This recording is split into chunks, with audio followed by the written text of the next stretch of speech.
Hallo, liebe Imkerfreunde, Naturfreunde und natürlich die alle, die mit sehr, sehr großem Interesse mich verfolgen, meine Videos verfolgen und die nette Kommentare. Das ist eigentlich Anspruch für meine Arbeit, dass ich weitermache, euch zeige und erkläre, wie ich als Imker, der seit über 40 Jahren dabei ist, kann ich mitreden. Vielen Dank für über 1000 Abos. Super, danke, danke. Natürlich möchte, dass die mich noch nicht abonniert haben, auch dabei sind. Daumen hoch drücken und aber auch vielen, vielen Dank. Heute wollen wir Qualität von Honig überprüfen. Ich mache das seit Jahren. Ich weiß, es gibt Imker, die schon vor einem Monat geschleudert haben. Die schleudern jede zweite Woche. Es gibt Imker, die auch jeden Tag Honig schleudern. Nein, das mache ich nicht. Ich schleudere meinen Honig dann, wenn Qualität von dem Honig, von den Bienen bestimmt ist. Nicht von mir. Moderne Technik und alles, was dazugehört. Ich erzähle was, das ist die Theorie, das mache ich immer. Und mit der Praxis zeige ich euch, wie das eigentlich aussieht bei mir und aussehen sollte immer bei dem Imker, der ein Qualität Honig schleudert. Die Bienen, das wissen wir ja, die Bienen sind sehr, sehr fleißig. Eine Biene wiegt 0,19 Gramm. Die fliegt bei normalen Werten ohne Wind bis Maximum 20 Stundenkilometer. Das weiß ich als Fahrradfahrer sehr gut und schätze ich, das ist sehr schnell. Die Biene fliegt zu bestimmten Blumen, die sie dann mit dem Rüssel spürt und saugt den Nektar aus der Blüte.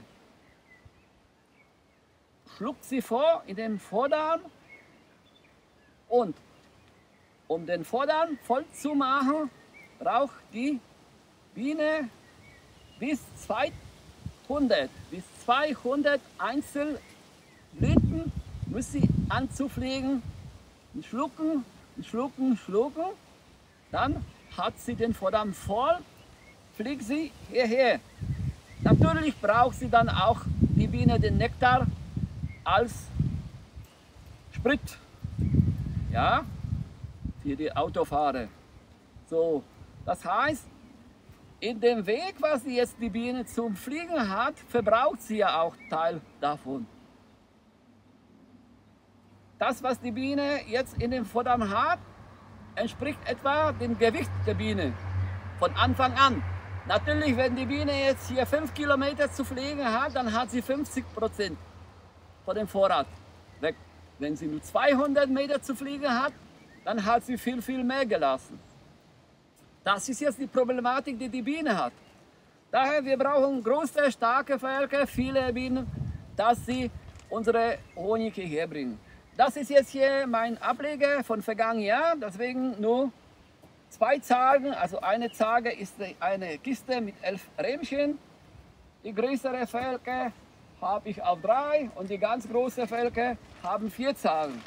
Das Problem, was wir in diesem Jahr haben, es gibt ja nicht 2 gleiche Jahre, es gibt ja nicht 2 gleiche Bienenvölker, es gibt ja auch nicht den gleichen Honig. Was ich vor einem Jahr hatte, ist ja nicht so wie in diesem Jahr. Weil da braucht man viele verschiedene Komponenten, um den Honig so zu haben, wie der ist. Wir haben vergangenes Jahr Ende März 30 Grad plus, Ende April 35 Grad. In diesem Jahr haben wir bis Mitte Mai kaum schönes Wetter, sehr viel Regen. Daher die Biene hat viele, viele Vorräte, die sie hatte, verbraucht. Es kamen neue Bienen dazu und die brauchen Nektar, die brauchen Essen. Daher, es ist bei mir viel, viel langsamer. So, Die Bienen fangen an, den Honig abzulagern, immer von der einen Seite und gehen die weiter. Das sehen wir hier bei meinem Ableger, habe ich mir gerade angeguckt. Da haben wir in der Mitte jetzt sind die kleinen Mengen von Nektar. Den Nektar sehen wir hier ganz genau. Das sind jetzt hier die Bienen, die schon dabei sind, den Nektar zu. Entschuldigung, meine Dame, du bist jetzt auch auf YouTube. Das ist der feine Nektar hier drin. Vielleicht kommen wir ein bisschen raus, machen wir den Bienen das kaputt. Das ist jetzt hier der feine Nektar, der jetzt hier etwa in Mitte von dem Kasten ist. Weil nach rechts wird immer mehr. Das heißt, wie ich gesagt habe, so, hier haben wir schon etwa 1 Kilo.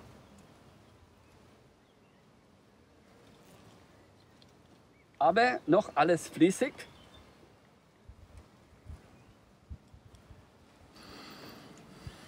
So, hier haben wir noch mehr. Auch alles flüssig. Und hier fangen die Bienen den Nektar schon als Honig zu machen und es riecht verdammt viel. So. Das ist jetzt, was ich gesagt habe. Die Bienen sammeln den Nektar. Der Nektar hängt auch vom Wetter ab. Wenn wir sehr, sehr nasse Tage haben, viele nasse Tage haben, ist viel Wasser in dem Nektar. Das heißt, die Biene muss viel mehr den Nektar verarbeiten, um weniger als 20% Wasser in dem Nektar zu haben. Daher, die Organisation der Biene ist sehr gut, aber in dieser Zeit ist es alles sehr chaotisch, weil die Flugbiene, die bringt immer Nektar und steckt sie überall, wo Platz ist. Der Nektar wird ja nachher durch die Pflegebienen mit dem Rüssel angezogen und weitergeleitet. Prophylaxis heißt dieses Verfahren, dass die Bienen ohne Technik, ohne moderne Geräte feststellen kann, dass der weniger als 20% Wasser hat. Es wird ja von einer Biene zu der anderen, man sagt ja das auch, dass die Bienen den Nektar kauen, zerkauen, mit dem Rüssel und weitergegeben und weitergegeben. Natürlich kommen dazu mehrere Komponenten, keimtötende Inhaltsstoffe, Eiweiß, bis der Honig halbfertig ist. Der halbfertige Honig ist jetzt hier. Und dann kommen die Bienen mit dem ganz feinen Wachs, schließen die einzelnen Zellen zu, dass das alles Wasser und Luft fest ist. Das ist dann der Honig von Imker. Da braucht auch die EU nichts zu sagen, dass wir MHD brauchen und 2 Jahre dazu. Das ist alles Blödsinn. Der Honig der Bienen kann Jahrhunderte Jahre in der Form bleiben. Das ist eigentlich das, was fasziniert dabei ist. Und wenn ich als Imker den Bienen meinen Honig zur Verfügung stelle und lasse meine Bienen weiterarbeiten, so wie das hier der Fall ist, das weiß ich, dass hier viel Honig ist. Aber der Honig ist noch nicht fertig. Den Honig kann ich jetzt auch nicht schleudern. Ich kann ja die Bienen nicht wegtun, weil ich weiß, die Bienen haben Arbeit. Die Bienen wissen es, dass der Honig noch nicht fertig ist. Deswegen warte ich bis hier unten. Die alle Stellen, die jetzt hier offen sind, wird durch die Bienen bearbeitet. Der Honig wird getrocknet, heißt das in Imkersprache. Und wenn der Honig so aussieht, unten wie oben, dann haben wir hier auch keine Bienen mehr. Hier haben die Bienen eine Stelle gefunden. Das gucken wir uns das genauer an. Das ist Honig 2023. Schmeckt sehr lecker. Was machen die Bienen?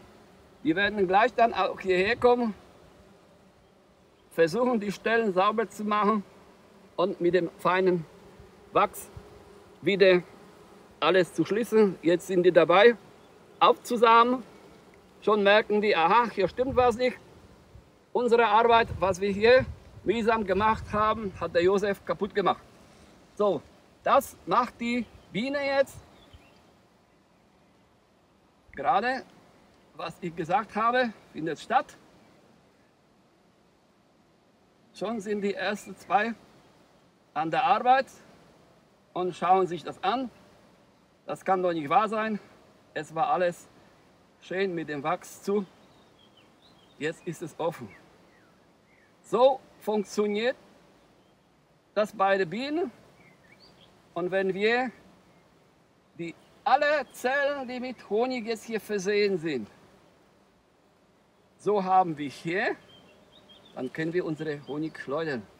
Das ist dann der Honig, der reif ist. Wir müssen jetzt so lange warten, bis wir etwa 75%